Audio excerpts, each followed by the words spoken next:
You're listening to the Public Speaking Podcast. The podcast where real humans talk about communication, presentations, meetings, and what happens when you stand on stages around the world. The good stuff. And the awkward stuff. And the stuff nobody teaches you. All right, let's jump into today's episode. Another huge welcome to the Public Speaking Podcast. Today with one of the co-hosts today. My name is Alexander. I am a not professional speaker, but I help people and I coach people into become better public communicators or just presenters. But today I'm also joined with the person who normally builds me up and makes me feel like I'm super special, like I'm a one of a kind, which I might be. But anyway, this is now my time to give you guys, my co-host, a non-professional public speaker, but the guy who runs the entire company, who's the CEO of Headgain. So let's give Lucas Reuterstream a big round of applause. Lucas! Thank you, Alex. That was fun. That was fun. Yeah. We let's go back and forth and see how that works. But welcome to yet another episode of the Public Speaking Podcast. A pleasure to be here. Thank you, Alex, for the warm introduction. Today, we are joined by a new guest, and this conversation is going to be very, very, very interesting. Going to introduce her in just a short minute, but first, I just want to say, because a story emerged when I had a conversation with this woman a couple of weeks back, and she works in a very specific area where it's media conversations and talking to media. And I had this very, what do you call it, Alex? You have an idea of, you see something as something, but it's called a stereotype. A stereotype. Exactly. Thank you for you're more than clarifying. welcome. Yeah. Yes. And I had this very clear stereotype of who handles PR questions like this. And it came from, like, I'm seeing an old man with like black hair, black suit, black tie, all that stuff, because that's how I envisioned and also have met people in this area before. But the guest today is not black-haired. She is blonde. She is colorful, and she has a lot of things to say. And I'm really inspired and happy to have you joining us. So with that, Mrs. or Miss Jennie Zetterström. Whoa, welcome! What a great introduction there. Yes. Hey, Jenny. Hi, it's great to be here. Hello. Wonderful. I hope I can match your energy. You guys are almost crazy vibe of you. But I love it. I've been listening to the podcast for a long time. Well, thank you. Appreciate it. And usually Alex handles introductions, but it was thrown around 1 minute ago. So that was very interesting. And but I hope I did well. Can't you just welcome into the warmth, Jenny? Can you just tell our audience who you are and what you do? In short, I help people communicate in high-stakes situations. And since I've been listening to your podcast for a long time, I can say that one thing that you guys hate is totally irrelevant for media interviews, but I'm going to come back to that later. So I'm a crisis communications and media relations consultant.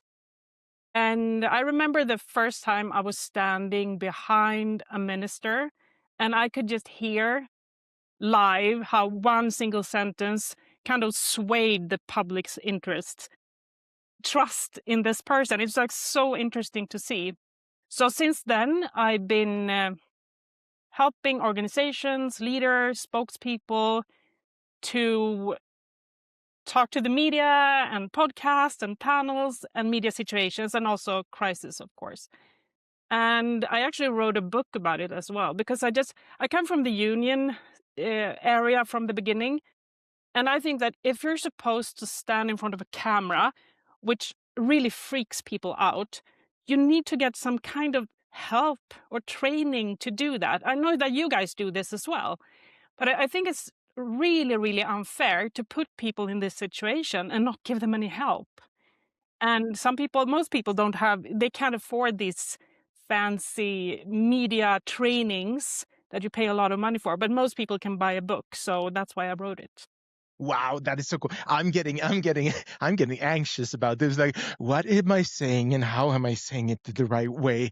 Oh, this is nerve-wracking. But okay, so here is the thing though, Jenny, because now, as you have listened to other episodes, you know that it's time for something. It's time for our listeners / viewers to get to know you a little bit better. So it is time for us to now introduce the 10 tough thoughts with Alex. Yeah, with Alex, and Lucas is doing nothing in this segment. So, Jenny, are you ready for 10 very tough thoughts? You're going to get 2 different, just statements, and whatever you prefer the most, you just shout that out into the ether. Sounds good? Let's go.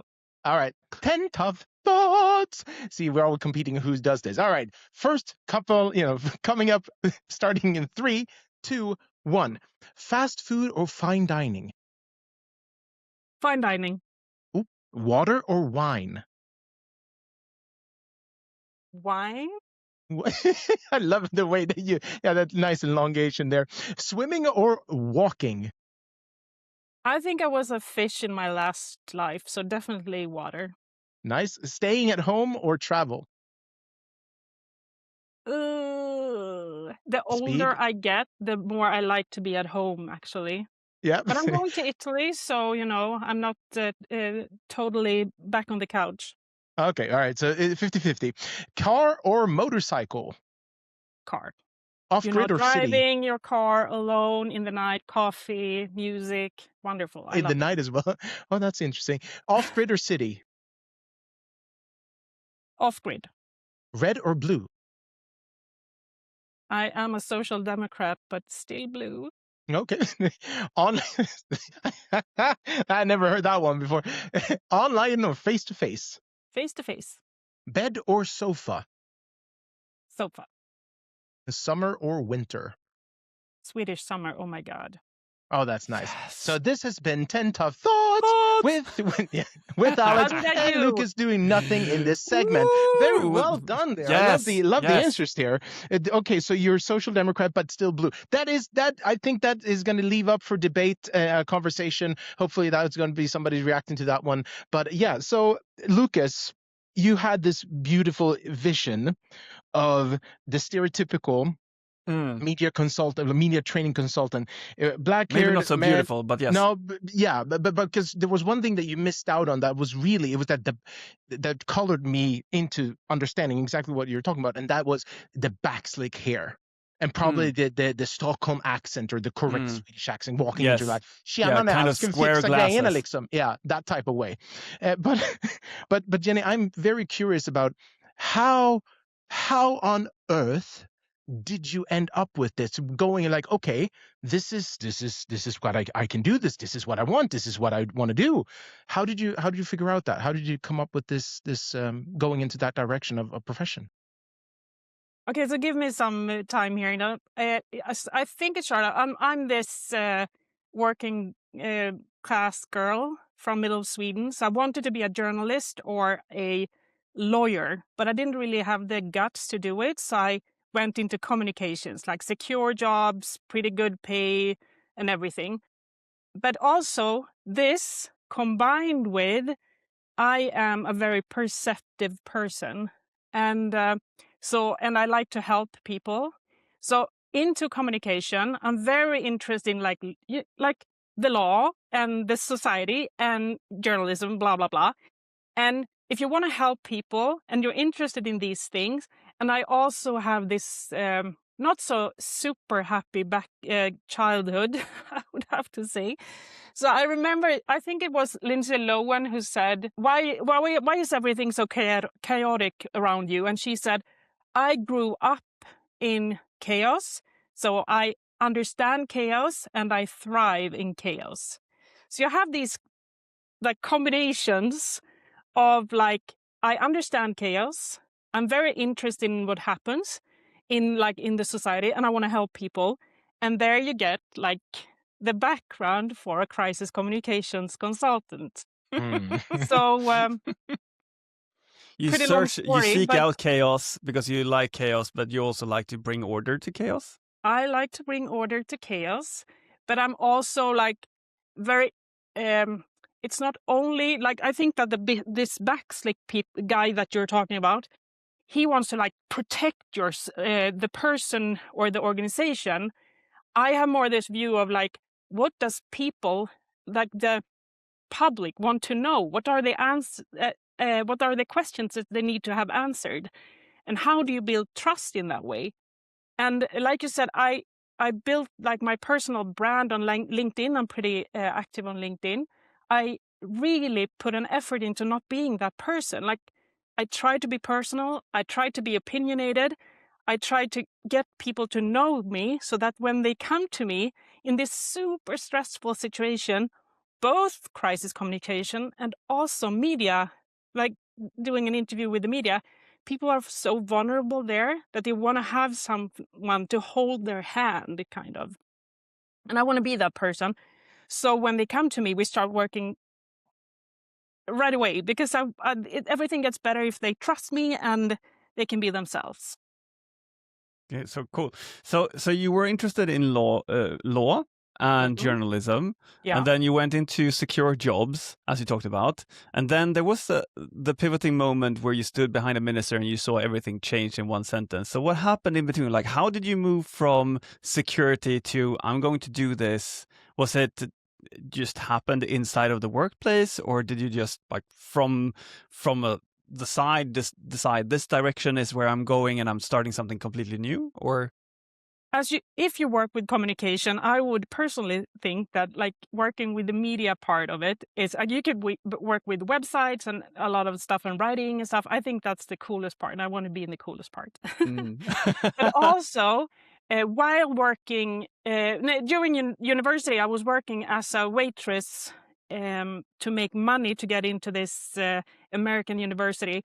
I mean, I remember the dollar was like super high, and I had to pay this high tuition and everything. So I started. So I worked for 3 months. I worked as a waitress in Norway, and I had to make. This is like more than 20 years ago, and I had to make 10,000 Ks in 3 months, dollars or euros or whatever you say. And I just really had to do it. And I had, as I told you before, I couldn't call home and ask them for the money. So I worked really long hours, like 15 hours a day. And so just to keep myself on the toes, I just started to act differently with the guests. So like if you had this family, I did it one way. And if you had these businessmen, I just kind of, put my hand on my back and like super like strict. And then you had the girl part, like, oh my God, girls, do you want to have some rosé? Blah, blah, blah.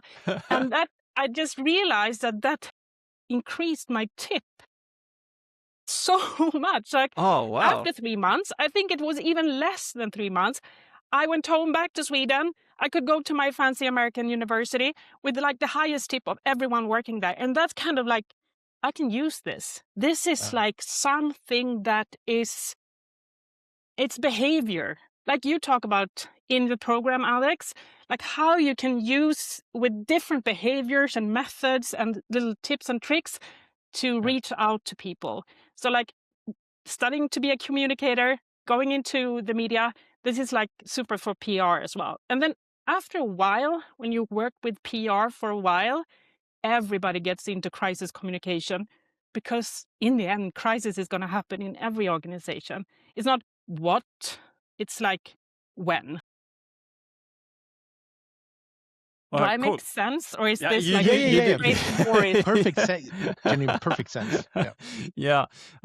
So before this conversation, we were talking about. So you've gone through PR. You've gone to understanding how a message lands with people. There's something interesting in our pre-conversation where we talked about like business logic and media logic and the differences between these. What do you mean by that? Like, what is the difference and how do you view that? I love this topic. It's like, it's explaining the whole thing about why interviews goes wrong. Because you have the organizational, like the business logic. It's like bigger is better. It's natural to have some things in confidentiality. Things needs to go slow. You're much more into facts. And if something is it legal or is it not legal? And you also have this kind of positive framing, like we're going to do this change. It's going to be great. We can't, I can't promise, but we think it will be. Like, you know, it's like everything is like, yay, it's going to work. But then you have the media logic. And now I'm going to ask you a pretty stupid question, but do you think the media logic is the same? Top of mind, no. Can I go like, yeah, maybe? Probably on not. some points, You some have points maybe. a way of leading me to thinking no. Yeah, but that's why. Alex, That's why. you're a See, bit- this is you're- where I'm This is where I'm questioning. Like, is it she leading? Is that yes, it's totally different, or is it like maybe it is the same? But I'm I'll going say with no. that. You say yes. I will One say of us is yeah, right. yeah, The I would say podcast yeah. is 100% right. Yeah, so Alex is a coward in this group. Lucas, you are right. Boom. Okay, I will be the coward. Okay, no, it's totally different. It's like 180 degrees the other way. It's like if the bigger is the better in business logic. In media logic, it's like the underdog gets the sympathy. And if the business logic is facts, media is feelings.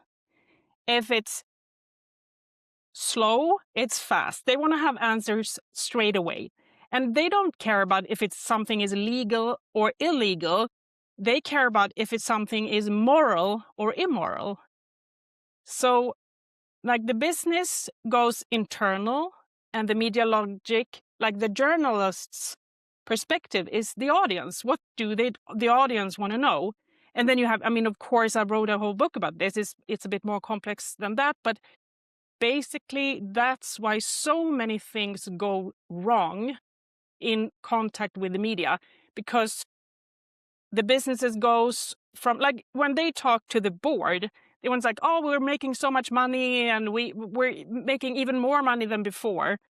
And then they have to go into a studio and make an interview, and then they can't say the same things. They have to say like, well, yeah, we are very happy that we made some more, but we could have made even more, but we were so, we thought so much about the families and that they need to buy milk for their kids. So we haven't raised the prices that much because we know that life is tough right now with everything going on in the world. It's like in two different meetings, you have to like totally have like a totally different story, but the facts are still the same, of course.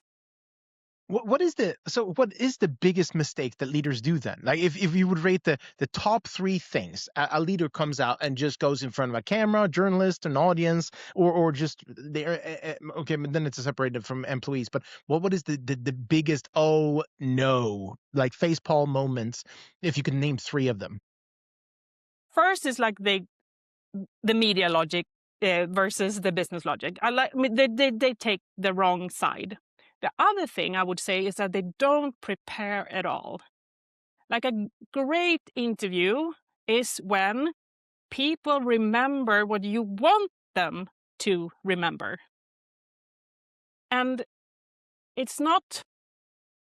So that's two, right? And I think that the third one is that you just basically talking with too difficult words. Like you think I need to be like this super professional person and speaking strategic efficiency, blah, blah, blah, blah, blah stuff.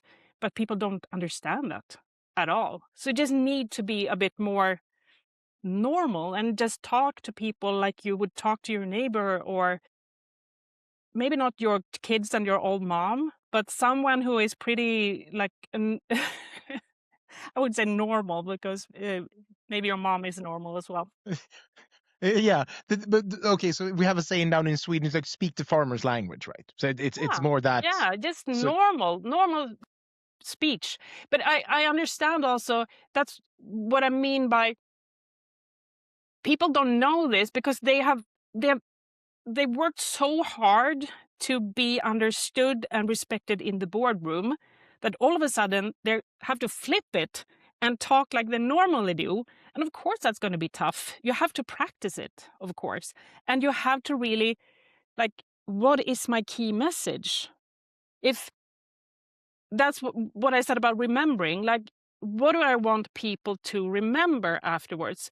You have to know this yourself also. Otherwise, a big problem is that you just go into the interview and you start answering the questions, but you have no own agenda. You're just, it's like, yes, no, like your 10 questions, you see? I can see. I Okay, was getting yes. anxious about like what? Yes, no, 1, 2, with red, blue. Yeah, but that's like a fun game because you Yeah. want to know me a bit better. But an interview is like me as a representative for something. It's not about me. It's about the message from the organization. And that has to be a bit more prepared than do you like the sofa or the couch better, the bed or the couch better? Would be fun to listen to if it would be a conversation. Like, Yeah. Summer or winter, but I don't know. Yeah, I'm curious, Jenny. You said in the beginning, because I feel there's a story here that I need to hear, which is you heard one sentence change the outcome and the direction of the audience. Like, what was the sentence? What happened? Or can't you share it? Is it too? No, I can't really share it, and it's such a. If I have to rewrite it, it's such a long story. But it has to do with people thought that we did something because our arms were like they forced us to do it, and then this minister said like, we're gonna do this, and it's a great thing for you as an individual, as for the companies, and also for us as a country. And that kind of switched the whole narrative of what had happened in this legislation. And just so they were forced. Everyone be... knew that they were forced, but then suddenly it sounds like it's something that I actually wanted to do. Is that kind of it? Exactly. Yeah. And I remember the minister also, like I said, I was a social democrat. And so we came into this press conference and she was dressed in red, which is like the social democratic color. And so she could have come there in like black to look invisible, or white to look like she was innocent. But she came out there in red, like, I own this. And this is a great thing. And people are like, oh my God, I think we misunderstood this. This is like a good thing. Well done. Yeah. Oh, so it was actually a good outcome then? It was a good outcome. Yeah, okay. That totally switched how it was seen upon. So do you work a lot with politicians currently? Not now. No, but you have in the past. Unfortunately, we lost the last general election. But now I work more with organizations and municipals and leaders and And another thing is I used to work with more higher leaders on top level. Now I have to say it's much more like middle management. Like before it was like the great leader that the organizations were rooting for. Now they want more people within the organizations to be spokespersons. So they started to train these people as well. Do you see this as well in your company? Good question. Now we're not that many, so it's kind of me and Alex being spokespeople. No, the focus on the sorry, Lucas. Listen, I'm an idiot. I would say that from my perspective, it's been a little increase, probably not as much as you. I've seen more that the like a transition. Before was more mid-managers, now it's more of the C-level executives who needs it because they understand that, okay, I need to be better at this, leading my company, whatever it is. So I would say it's a little shift from our side as well. But honestly, we have more of the entrepreneurial spirit in the people that we are right now attracting. Actually, when you say I talk about the C-suite as well. Before it was just the leader. Now it's come down. Maybe not middle management, but like a little lower. It's better because both of all of us get to be able to make an impact for the greater good. Definitely, and so I want more voices in the debate. So that's great. And if people feel more secure about sharing their opinions, I think it's going to be a better world. So definitely. Do you want to hear now Yeah, I've been sitting. I didn't want to say anything, but I want to go like, what is it that we hate? I'm like, why? I don't hate a lot of things. Hate is a strong word. It's very I think strong. you hate this. I think you Okay, hate let's this. go. Let's go. Let's go. It's the sound fillers. I hate it. I hate it. I hate it. I hate it. I hate it. Oh. Eller the filler sounds. What is it you Yeah. call it? The filler Yeah, the sound. filler sounds or the filler words. Yeah. Or the elongated vowel. But you It's said let's go. totally irrelevant when it comes to interviews with the media. And What? Tell me. yes, because the media outlets will edit it out, so it doesn't matter at all. And also, when I do these media trainings and we film it, and then afterwards we look at it, and they're like, "Oh, I'm doing so many filler sounds." I'm like, don't care about it. It's like, it's so much more important that you know what you want to have said. I mean, understand when you are talking, like people are standing on a stage and it's going to be engaging and you're going to talk for like 10 or 20 or 30 minutes, then it's important. But when you talk to the media, it's so much more important what you say. It's like, this is what I wanted to say, like this preparation part that I said, and that you stick to it. That's the important part in the media. So it's like, it's so stupid that they care about these filler sounds, because that's like the the icing of the cake. It doesn't matter. Yeah. I love how we are in two different opinions there, but I totally catch your drift, and I totally respect it as well, because it makes sense in media. Like when it's recorded, yes, of course they do editing, and what you're saying, yes, it is what they say that matter more than if there is a filler sound or not filler sound. When it comes to interviews in the media, but when it comes to your business, that's totally right as well. But I hate it when they bring it into the media training. Yeah. Lucas, I'm going to take a note on this one. If they're going for media, guys, I'm just going to send it over to you, Jenny. Like, you can do as many filler sounds as you want. They will edit it out. That's fun. The only time that you do not have to worry about a filler sound is when you speak to the media. Otherwise, it's 100% the most important thing. Yes. In all other cases. Your work is so cool. It's such a cool work, Jenny. But again, you're preparing people for when it really matters to either the organization or, like you said, how the country would be run in one way or another, right?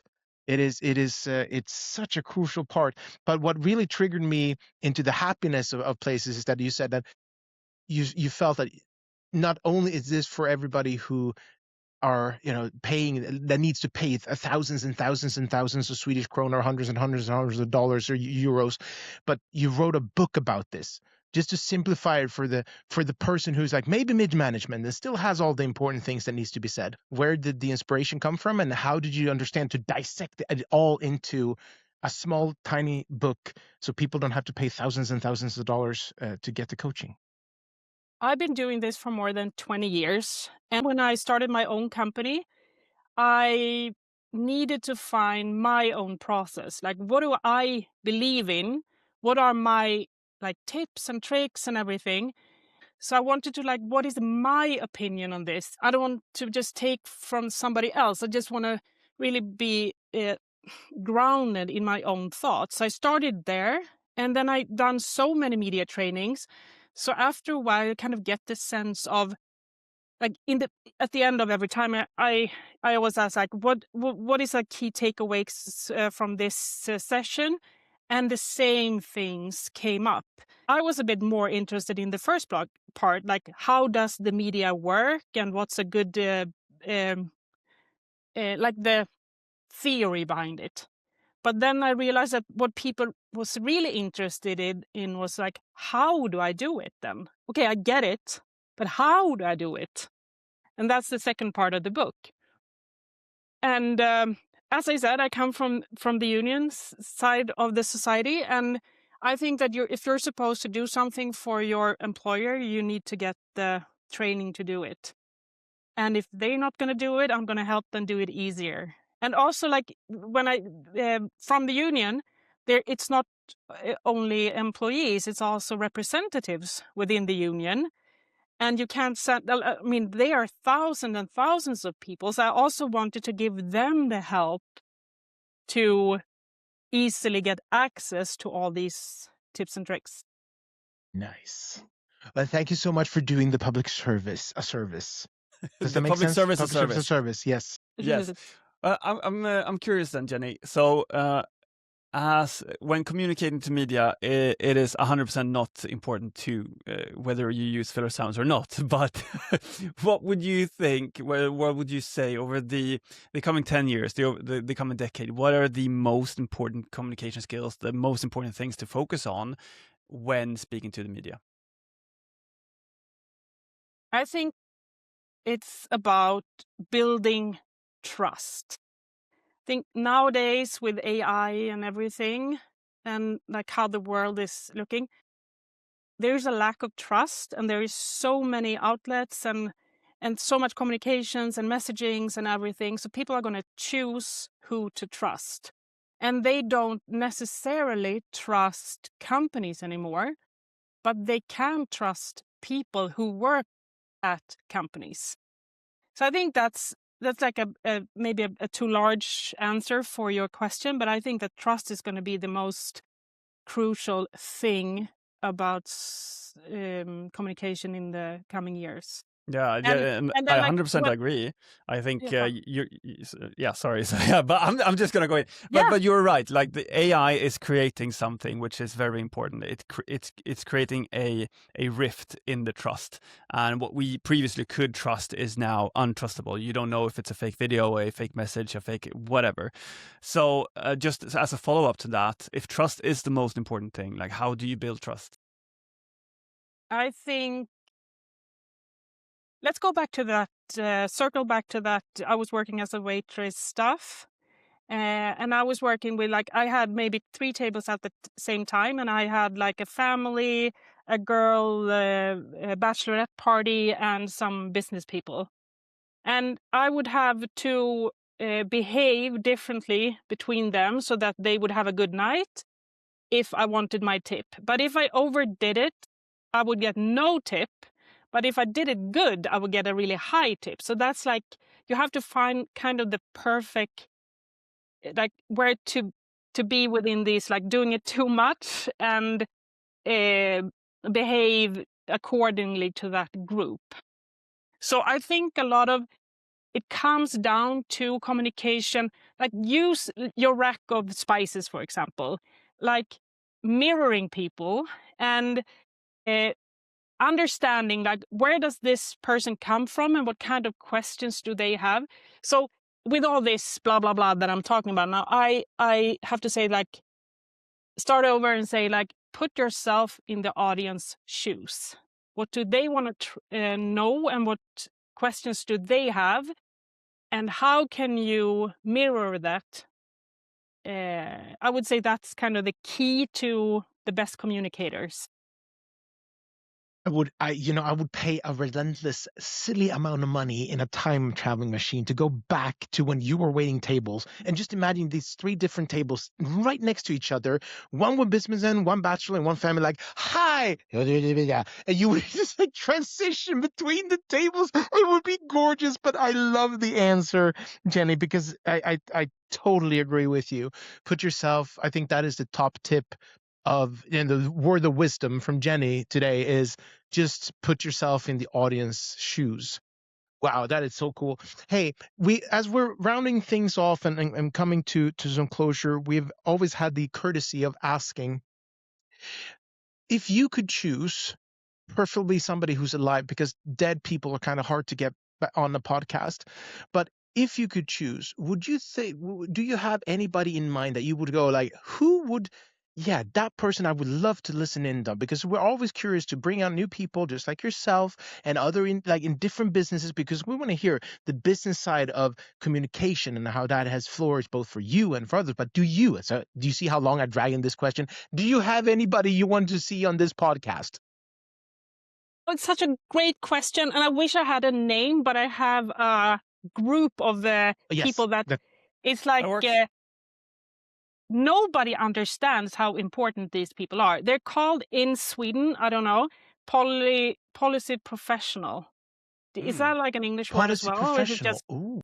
It's like those people who didn't want to be a politician themselves, but they help the politicians communicate. Chief of staff, press secretary, communication advisor in the political parties. I mean, they are the creme de la creme of communications, and nobody knows about them. I'm just so much more interested in the people standing behind the curtains than the people standing on the podium. They are the real badass people of communications. Wow. Okay, so we need to get the person behind the person or next to the person. Exactly. Love that.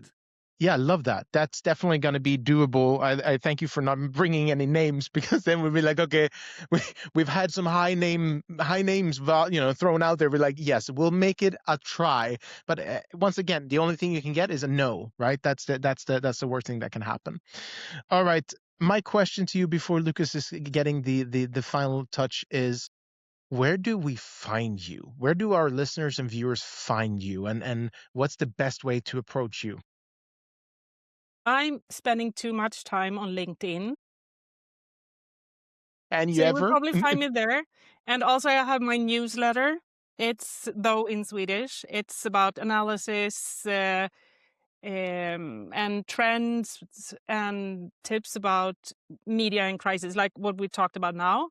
And also, well, my website is buzzmore.com. No, sorry, buzzmore.se, of course.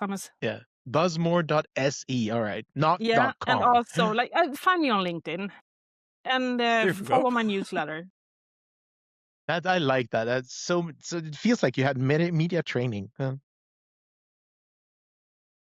That's great. Well, thank you, Jennie, for coming. It's been a pleasure talking about media, about crisis management, by crisis communication, and I'm really looking forward to. I'm going to request a copy of your book. I don't think it's landed yet, but let's get that done. And I'm looking forward to seeing you in the LinkedIn flow where you hang out most of your time. It sounds like. Yeah, super grateful that you came to the show. For people listening, you know where to find Jennie. And as always, leave a review on the podcast. Give us a 5-star to make us grow. Together, we will rule the communication space and bring in more people so that you can find every angle to public speaking and the business of speaking. Thank you. And Alex has something he wants to add. And as this has been an interview, Not a problem. bye everyone. Thank you. Ciao. Bye-bye.